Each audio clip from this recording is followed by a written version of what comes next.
Hello rock stars, क्या हालचाल? बढ़िया, शानदार, मस्त। तो आप सभी का स्वागत है कहाँ? पीसीआई इंस्टीट्यूट के इस इनक्रेडिबल प्लेटफॉर्म पर, जहां हमने आपको पढ़ाया था कि पीएच के कारण दंत क्षय कैसे होता है और हमारे आमाशय में पीएच का कितना मान होना चाहिए और हमारे शरीर में एसिडिटी क्यों होती है। सब कुछ आपको पता है। फिर हम क्या लेते हैं? बाहरी रूप से क्षार यानी इनो लेते हैं। इनो क्या करता है? उस माध्यम को उदासीन करता है और हम में एसिडिटी को क्या करता है? वो खत्म करता है। तो एसिडिटी का मतलब यही है कि जब हमारे शरीर में अम्ल की मात्रा बढ़ जाती है उसे ही बोलते हैं हम एसिडिटी।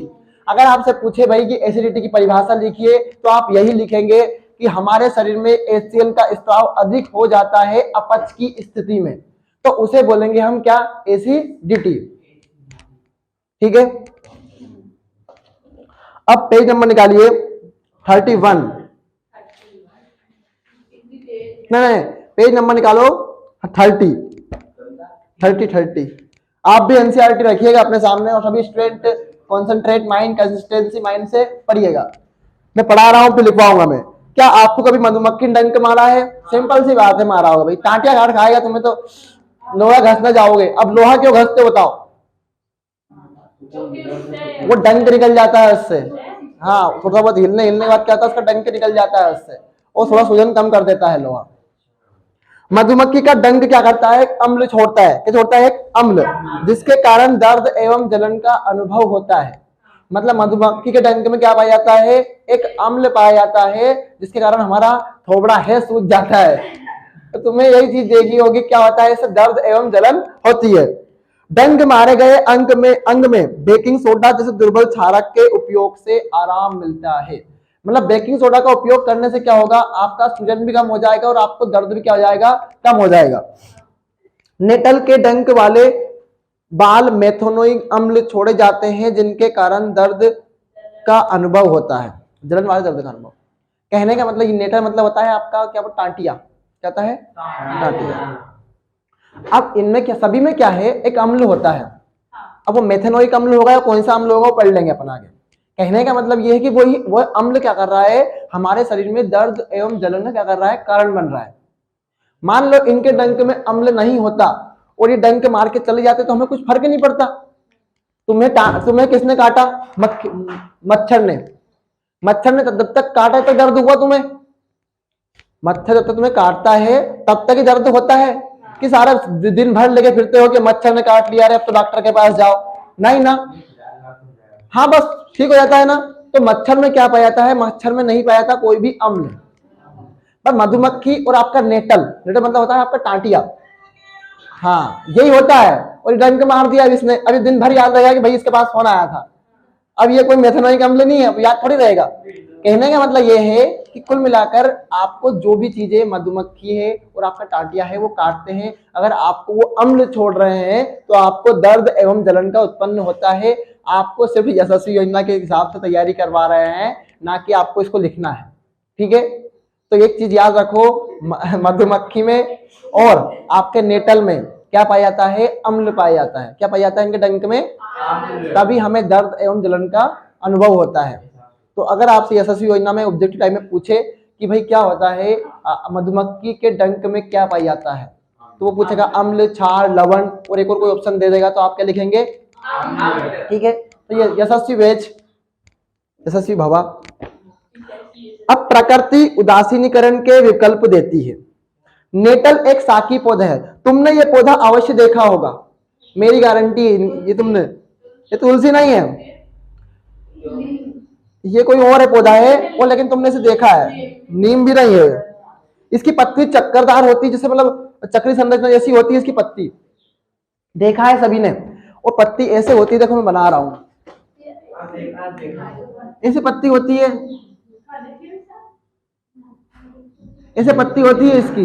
ये मतलब तुमने देखा होगा, ऐसी पत्ती कोई सी होती है, तुम देख लेना, उसको नेटल बोलते हैं। अब जो जंगलों में क्या आता है? उपजता है, जो अगर गलती से छू जाए तो डंक जैसा क्या करता है? दर्द करता है। इन बालों से मेथोनाइक अम्ल का स्त्राव होने पर कारण यह दर्द देता है। कहने का मतलब यह है कि इसमें कांटे पाए जाते हैं, इस पौधे पे क्या पाए जाते हैं? कांटे। अब इसमें क्या होते हैं, अगर गलती से हम इसे छू लें, कैक्टस, कैक्टस का पौधा देखा है तुमने? उसमें क्या पाए जाते हैं? कांटे पाए जाते हैं, लेकिन उसका इतना दर्द नहीं होता है कैक्टस का। लेकिन ये नेटल जो है ना, इसका दर्द होता है। तो याद रखना, नेटल में क्या पाया जाता है? अम्ल पाया जाता है। क्या पाया जाता है? इसके कारण क्या होता है हमें? दर्द एवं कौन सा? हाँ, नहीं, मतलब ये नहीं, पत्ती चक्करदार जैसी है, पर इन पत्तियों में क्या है, जैसे हमारा कोई हाथ कट जाता है कभी, तुम देखा होगा कोई पत्तियों से। हाँ बिल्कुल। अब मेथनोइक अम्ल, कौन सा अम्ल है? मेथनोइक अम्ल। पारंपरिक तौर पर इसका इलाज डंक वाले स्थान पर डाक पौधे की पत्ती रगड़कर किया जाता है। ये पौधे अधिकतर नेटल के पास ही पैदा होते हैं। क्या आप डाक पौधे की प्रकृति का अनुमान लगा सकते हैं? तो जिसके पास दर्द है उसके पास इलाज है।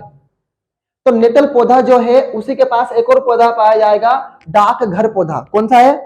डाक पौधा। ये क्या करेगा? इसी दर्द से हमें क्या करेगा? आराम देगा। क्या देगा? तो मच्छर मारने से अच्छा है कि इधर ध्यान दे लिया जाए। ये पंखा भी धीरे चल रहा है, नहीं होगा दर्द भाई है? आप अब जान गए होंगे कि अगली बार पहाड़ पर चलते हुए गलती से नेटल पौधे को छू जाने पर आपको क्या करना होगा। आप डाक पौधे के पास जाएंगे, जो कि उसके बगल ही है। किसके बगल है? नेटल पौधे के। एक नेटल पौधा ऐसा है, इसका हमने हाथ लगाया तो भाई क्या हुआ, इसने हमारे हाथ में क्या आ गया? इसका कांटा गड़ गया। हमारे हाथ में आ गया क्या? मेथनोइक अम्ल। अब ये मेथनोइक अम्ल क्या करेगा? हमारा हाथ सूज जाएगा और हमें दर्द जलन होगा। अब हम गए भाई, हम पहाड़ पे जा रहे हैं, वहीं पे पाया जाता है। फिर हम गए, हमें पता है इसका इलाज कहाँ पे है, तो इसके बगल में एक डाक पौधा है। कौन सा पौधा है? डाक पौधा क्या करेगा? हमारे शरीर में क्या करेगा? इस अम्ल को खत्म करेगा, और हम उसे क्या करेंगे? उसकी पत्तियों को लगा लेंगे, बस। क्या आप ऐसे ही पारंपरिक इलाज जानते हैं जो डंक लगने पर प्रभावी हो? देखो, अगले देखो, सिरका में कौन सा अम्ल पाया जाता है? एसिटिक अम्ल। कौन सा? संतरा में सिट्रिक अम्ल, इमली में टार्टरिक अम्ल है, टमाटर में ऑक्जेलिक अम्ल। याद रखना है, इनको ज्यादा रटना नहीं है, 2-4 बार पढ़ोगे। टमाटर ऑक्जेलिक अम्ल है। ऑक्जेलिक अम्ल का सूत्र लिखूं? ऑक्जेलिक अम्ल का सूत्र लिखूं क्या? खट्टा दूध, लैक्टिक अम्ल बहुत महंगे हैं। नींबू है सिट्रिक अम्ल, संतरा और नींबू में सिट्रिक अम्ल पाया जाता है, याद रखना। चींटी का डंक में पाया जाता है मेथेनोइक अम्ल, और नेटल का डंक में पाया जाता है मेथेनोइक अम्ल। तो 2 में आ रहा है मेथेनोइक अम्ल, किस किस में? चींटी के डंक में और नेटल का डंक। नेटल मतलब पौधा है। कौन नेटल मतलब? लैक्टिक अम्ल कितने में पाया जा रहा है? सिर्फ एक ही में, दही में। किसमें? दूध से दही में परिवर्तित होता है। किसके द्वारा? लैक्टोबैसिलस के द्वारा। किसके द्वारा? लैक्टोबैसिलस क्या है? जीवाणु है। क्या कर रहा है? जीवाणु। और यही जीवाणु दूध को दही में परिवर्तित करता है। ठीक है। टमाटर कौन है? ऑक्जेलिक अम्ल। कौन सा अम्ल है? इमली खट्टी क्यों लगती है? टार्टरिक अम्ल के कारण। किसके कारण? संतरा और नींबू थोड़े खट्टे होते हैं, नींबू थोड़ा मीठा होता है। फिर भी जब ये आपका मेथनोइक अम्ल है वो पतला हो जाता है ना, तब आपका जो संतरा है वो सिट्रिक अम्ल जो थोड़ा पतला हो जाता है ना, तब वो नींबू बन जाता है। नींबू से पहले वो क्या रहता है? संतरा। सिरका में क्या है? एसिटिक अम्ल। अब है, इन क्वेश्चन आंसर को मैं एक साथ करवाऊंगा सभी को। हाँ बोलो। क्वेश्चन आंसर को एक साथ करवाऊंगा। पिछले भागों में हमने विभिन्न अभिक्रियाओं के द्वारा लवण का निर्माण होते हुए देखा। वो हरीश बताएगा लवण कैसे बनता है। हाँ नहीं, बताओ क्या दिक्कत है उसमें? फटफट की आवाज तो हाइड्रोजन गैस है गधे। आप सब कोशिश करिए कि हो जाए आपसे, नहीं तो मैं पढ़ा ही रहा हूं। भाई क्या होगा जब हम धातु की क्रिया अम्ल से करेंगे तो लवण बनता है। क्या बनता है?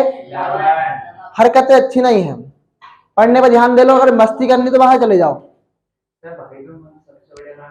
मुझे ऐसे स्टूडेंट बिल्कुल पसंद नहीं है जो क्लास में मटर गश्ती से आए। ठीक है, अच्छी बात है कि आप पढ़ रहे हैं, बहुत अच्छी बात है, मुझे अच्छा लग रहा है। बट क्या है, अब हम कह रहे हैं कि धातु की क्रिया अम्ल से करते हैं। किससे करते हैं? अम्ल से। तो क्या बनता है भाई?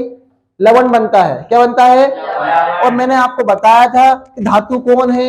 आप धातु कोई भी ले सकते हो, तो सोडियम धातु ले ली, हर बार सोडियम ही लेते हैं, तो इस बार भी सोडियम ही ले। क्यों नियम तोड़े? फिर अम्ल लिया, अम्ल कौन है आपका? HCl। कौन है? क्या बनेगा? लवण।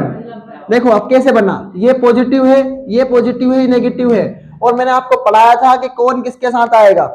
तो इस पॉजिटिव को नेगेटिव चाहिए, कहाँ है नेगेटिव? अब कहते हैं Cl के पास है, Cl के पास नेगेटिव दिख नहीं दिख रहा तेरे को यहाँ? तो Na के साथ कौन आएगा? तो आ गया NaCl। अब बचा क्या है? H। और अकेला H बाहर क्यों? गैसेस द्विपरमाणिक होती है, और गैसेस हमेशा डबल अवस्था में बाहर निकलती है। क्या होती है?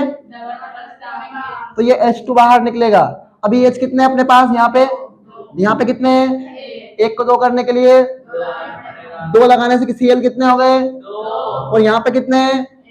एक को दो करने के लिए दो लगाने सोडियम कितने हो गए? तो यहाँ पे कितने हैं? अबे एक है, अबे एक दो होगा। हाँ ऐसा ऐसा बोलना। चलो बहुत बढ़िया। अब देखो एक चीज है कि प्रबल अम्ल, ये आपको कॉपी में लिखना पड़ेगा, मैं इसको मिटा रहा हूं। आपसे पूछ सकता है ऑब्जेक्टिव टाइप में,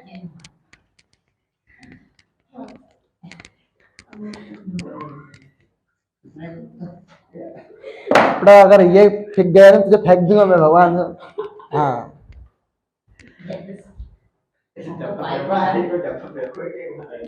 अब याद रखना एक हेडिंग है इसमें कि प्रबल क्षार, तो प्रबल अम्ल व प्रबल क्षार।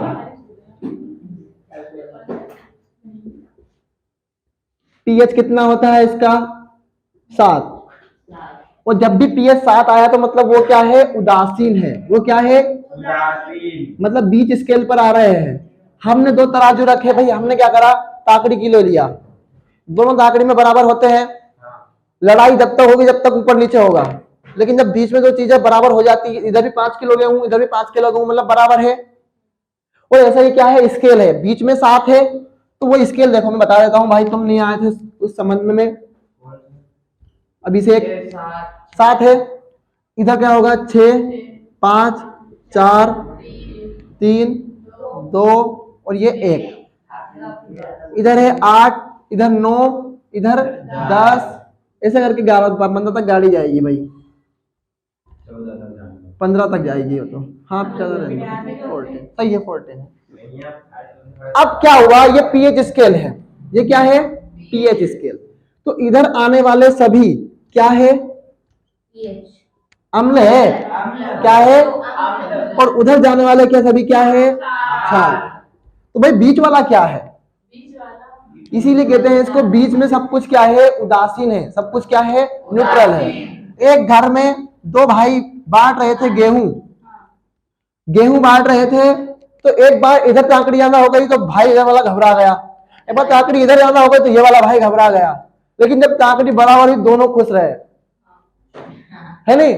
तो यही कह रहा हूं कि भाई ताकड़ी क्या है? बराबर है, तो वो क्या है? उदासीन है। ना तो इसको दिक्कत है ना इसको दिक्कत है। बहुत बढ़िया। हाँ तो ताकड़ी किलो मत उतारना।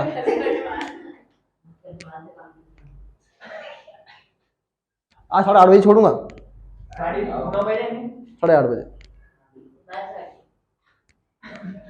रोज के रोज बाहिने तुम्हारे, समझ में नहीं आया, वो नहीं आया, वो नहीं आया। क्यों मत मस्ती करते मत क्लास में?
अरे यार तुम तो चक्कर में माइक को चालू करना भूल गया यार। एक बार और समझाओ। देखो मैं समझा रहा हूँ एक बार और। Sorry for the inconvenience. अब तेरे समझ में आया गधे, यहाँ बोल नहीं पा रहा हूँ मैं। हाँ चलिए कोई बात नहीं है, थोड़ा इस वीडियो को थोड़ा सा आगे बढ़ा लेना जहाँ पे सब छूट गई होगी भाई। हम कह रहे हैं भाई प्रबल अम्ल है, मतलब बहुत शक्तिशाली क्या है, अम्ल है। तो बहुत शक्तिशाली प्रबल क्षार भी ले लिया। मतलब दोनों क्या है, दोनों भाई बहुत मजबूत है इस बार। दोनों भाई क्या है, दोनों लड़ सकते हैं कभी भी। दोनों क्या कर सकते हैं, कभी भी लड़ सकते हैं। तो इसीलिए पीस क्या कर रखा है अपन ने, उदासीन रखा है। मतलब किसी में लड़ाई ना हो, किसी में खल्ले अल्ले ना चले, इसलिए अपन ने करा भैया कि बराबर ताकड़ी से तोलो इसको। अब क्या है, एक भाई बहुत क्या है, अधिक शक्तिशाली है और एक भाई बहुत कमजोर है। तो इसने बोल दिया भाई जो कमजोर है उस तरफ कर दे अपन। तो कौन कौन है प्रबल, अम्ल। तो प्रकृति क्या होगी, अम्ली होगी। पीएच क्या होगा, 7 से कम होगा। फिर बोला हमने कि भाई प्रबल क्षार है और दुर्बल अम्ल है। तो हमने बोला भाई जब प्रबल ही क्षार है तो क्या होगा, वो 7 से अधिक होगा। तो 7 से अधिक होता है तब क्या बोलते हैं उसे, कोई चीज भी क्षार होती है। 7 से अधिक क्या है, क्षार। 7 से कम अम्ल और बीचम बीच उदासीन। निकाल लो।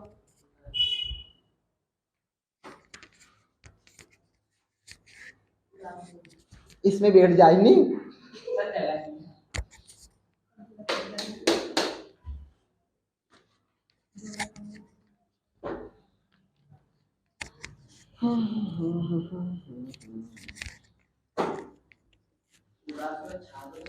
अपने आगे एनसीईआरटी की बुक जरूर रखिएगा साइंस की, तभी मजा आएगा, तभी समझ में आएगा।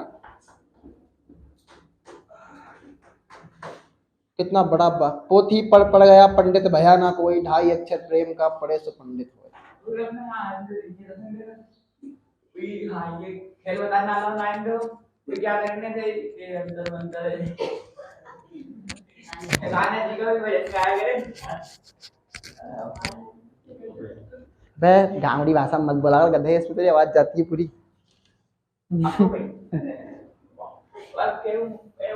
क्या लगा था नहीं लौटेंगे, गलत।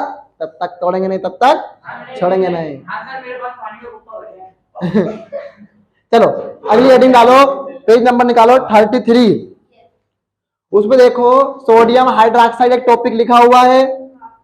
इसमें देखो पढ़ता हूं मैं इसको। सोडियम क्लोराइड के जलीय विलयन से विद्युत प्रवाहित करने पर यह वियोजित होकर सोडियम हाइड्रोक्साइड उत्पन्न करता है। एक दिन की क्लास में गैप करोगे बहुत भारी पड़ जाएगा। कि सोडियम क्लोराइड के जलीय विलयन में विद्युत प्रवाहित करते हैं तो क्या होता है, सोडियम हाइड्रोक्साइड उत्पन्न होता है। चलो हम बाद में बताता हूं, इसको समझा भी देता हूं।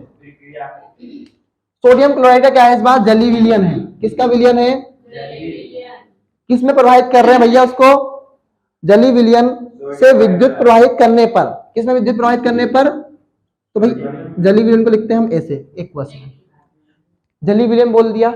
अब विद्युत किसमें प्रवाहित कर रहे हो तुम, जल में। किसमें, जल में। नमक ले लिया तुमने, क्या बोलो हाओ, और नमक को डाल दिया किसमें तुमने, पानी में। पानी में तुमने क्या करा, विद्युत दी। क्या दी, विद्युत मतलब इलेक्ट्रिसिटी यानी बिजली। बिजली देने के बाद क्या हुआ, सोडियम हाइड्रोक्साइड उत्पन्न होता है। क्या होता है उत्पन्न, तो जल लिख दूं मैं H2O, और बनता क्या है, सोडियम हाइड्रोक्साइड। और सोडियम हाइड्रोक्साइड क्या है, क्षार है। क्या है सोडियम हाइड्रोक्साइड, तो इसका पीएच कितना होगा, 7 से अधिक।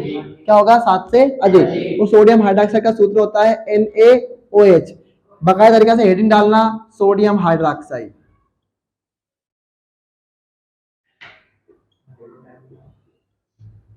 अबे कौन सा टाइम बे, क्या है NaOH, क्या है NaOH।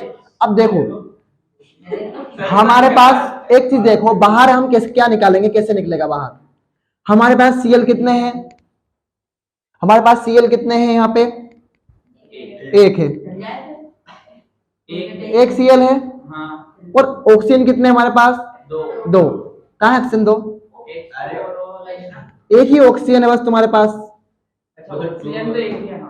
एक ही तुम्हारे पास क्या है, ऑक्सीजन है।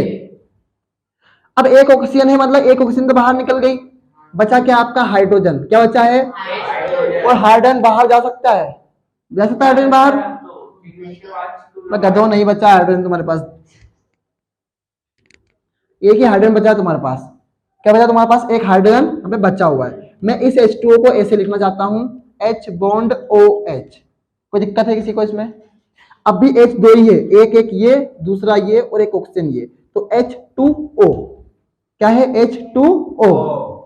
ठीक है, हमें बाहर निकालना है हाइड्रोजन गैस। क्या बाहर निकलेगी? और एक Cl2 गैस बाहर निकलेगी। और गैसेस हमेशा क्या करती है? डबल अवस्था में बाहर निकलती है। किस अवस्था में निकलती है? तो मैंने दो दो निकाले बाहर। ठीक है, अब देखो हाइड्रोजन कितने हैं तुम्हारे पास? हाइड्रोजन कितने तुम्हारे पास बताओ? एक, दो। यहाँ पे कितने हैं? दो। दो है ना? यहाँ पे कितने हैं? एक, दो, तीन। कितने हैं? अब यहाँ पे कितने हैं? दो। तो मैंने बोला भाई कि हाइड्रोजन के आगे मैं दो लगा दूं। मैं क्या लगा दूं यहाँ पे? दो लगाने से कितने हो गए ये?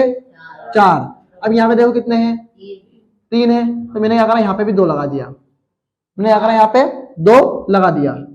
दो लगाने से यहाँ पे कितने हो गए ये? पांच। लेकिन मुझे कुछ जमा नहीं, तो मैंने कहा भाई यहाँ पे लगाया। अब देखो कितने हाइड्रोजन तुम्हारे? दो और दो, चार। अब देखो ऑक्सीजन कितने तुम्हारे पास? दो। ये देखो कितने हैं? और यहाँ पे कितने हैं? दो ही है। अब Cl देखो कितने हैं? Cl कितने हैं वहां पे देखो, और यहाँ पे कितने हैं? एक, और एक को दो करने के लिए दो लगा दिया। दो लगाने से Na कितने हो गए? दो। यहाँ पे कितने हैं? पूरा समीकरण ही बराबर हो गया। निकाल लो इतना।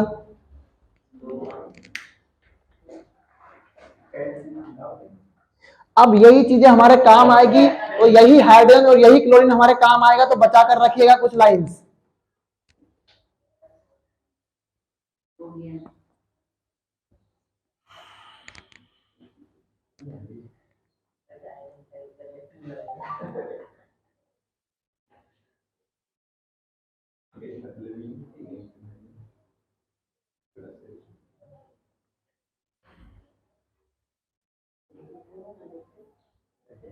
डेली लेक्चर है, तुम्हारा फायदा कितना है यार?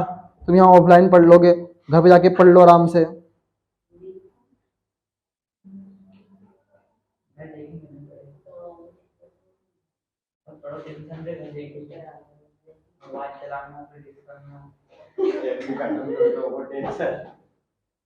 वो टेंशन क्यों आ सकते?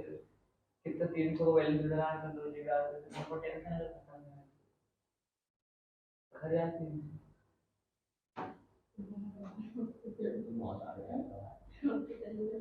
खत्म हो जाए तो टेंशन। चलो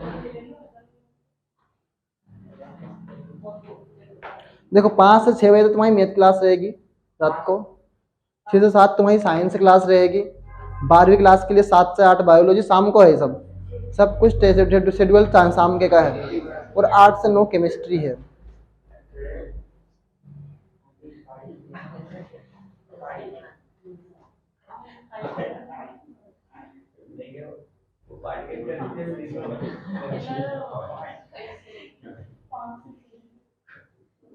अबे आपकी सुबह की बात नहीं कर रहा हूँ, तुम्हारी ऑफलाइन क्लास की बात नहीं कर रहा हूँ, तो ऑनलाइन की बात चल रही है।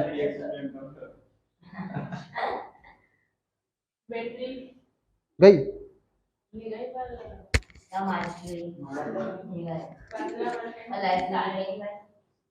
यार चल जाएगा सर, अपना काम तो जाएगा सर भैया, अपना काम तो जाएगा। 5% बैटरी बची है भाई।